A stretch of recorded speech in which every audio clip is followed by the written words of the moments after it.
Buongiorno cari amici, benvenuti anche oggi a una piccola live splash del vostro Marietto veneziano. Oggi parleremo di una delle maggiori qualità e caratteristiche di un esoterista, e cioè la pazienza. Quando una persona deve o vuole entrare nel cammino esoterico, la prima cosa è la pazienza. Ma prima di fare questo, il vostro Marietto veneziano vi vuole chiedere di iscrivervi al canale YouTube di Hildegarda, al canale YouTube del vostro Marietto veneziano.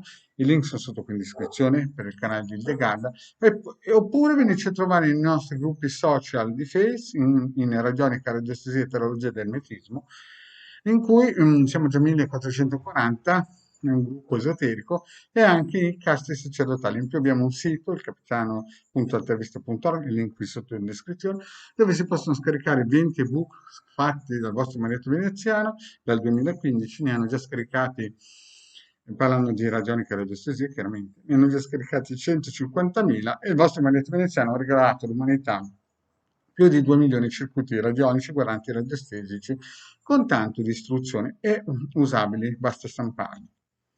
In più c'è una sezione shop dove si possono comprare ad esempio questo amuleto talismano da 150 euro più 10 euro di spedizione, che sono programmabili con delle aggiunte di 10 euro ogni programma.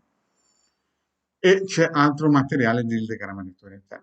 Vi ricordo anche che questa sera, che è lunedì, alle 21:30 nel canale di Hildegarda abbiamo le sibille interattive gratuite. Bene, partiamo un po' col discorso della pazienza, perché quando uno si approccia all'esoterismo, l'ho detto tante volte, ci si avvicina, se non è per canone, ci si avvicina perché si è tentato a bussare tutte le porte dell'avvocato, notaio, dottore, psichiatra, psicologo, sacerdote, vescovo, forze dell'ordine di ogni grado, magistrato, insomma di tutto. A un certo punto si arriva, alla fine si bussa alla porta di un esoterista che si pensa sempre che sia il migliore, no? Perché chiaramente si cerca la via migliore. E molte volte però devo ammettere che gente che è arrivata da me aveva passato altri esoteristi che avevano promesso male molte. Allora, come ha sempre spiegato Maria Veneziano, ci vogliono 9 lunazioni per qualsiasi rito operativo di separazione, di unione, di abbondanza, qualsiasi minimo 9 mesi, perché deve essere come un seme buttato in un campo, deve germogliare, deve uscire un bambino spirituale eterico importante. Certo, c'è chi promette 28 giorni di camminare sull'acqua, ma questo non è il caso della magia vera, no? Quindi, infatti, voi vedete che ci sono chiese di Stato che si perpetuano per millenni, eh? C'è la nostra chiesa di Stato attuale che dal 1500 tira e molla hanno cominciato ogni domenica a mettere le persone a perpetuare la loro egregora, qualcosa vorrà pur dire, no?